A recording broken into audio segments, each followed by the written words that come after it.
Hello officers. ரெகுலராக vitamins பற்றி questions கேட்டுட்டு தான் இருக்காங்க. ஆனால் நம்ம சயின்ஸே ஒமிட் பண்ணிடுறோம். ஸோ இது ஒரு சீரியஸாக போடலான்னு இருக்கேன். ரிப்பீட்டட் கொஷின்ஸ் இது எந்த டாப்பிக்கில் வருதோ அதை பற்றி போடலாம் அப்படின்ட்டு. ஸோ விட்டமின்ஸ் பற்றி பார்ப்போம். விட்டமின்ஸ் 2 கேட்டகரியாக பிரிக்கிறாங்க.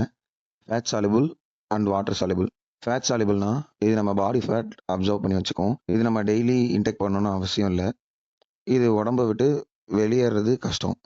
Vitamin A, D, E, K இதெல்லாம் தான் ஃபேட் சாலிபிள். வாட்டர் சாலிபிள் நம்ம பிளட் அப்சர்வ் பண்ணி வாட்டரோட ரத்த ஓட்டமாக இருக்கும். விட்டமின் பி12 தவிர மற்ற எதுவுமே நம்ம குறிப்பிட்ட அளவு மேலே நம்ம உடம்பு ஸ்டோர் பண்ணி வச்சுக்காது. அளவுக்கு அதிகமாக அப்படி இருந்தாலும் அது யூரின் மூலியமாக வெளியே போயிடும். Vitamin B and C water soluble. நமக்கு எக்ஸாம்ஸில் விட்டமின் அது எதுலேருந்து நம்ம உடம்புக்கு எடுத்துக்கலாம், எடுக்கலைன்னா என்ன ஆகும், அதோட சிம்டம்ஸ் என்ன, இதெல்லாம் தான் அடிக்கடி கொஷின்ஸ் கேட்டுக்கிட்டே இருக்காங்க. ஸோ இந்த பிக்கில் அது கொடுத்துருக்கேன். பாஸ் பண்ணிட்டு அது என்னன்னு படிச்சுக்கோங்க. சப்ஸ்கிரைப் பண்ணிக்கோங்க.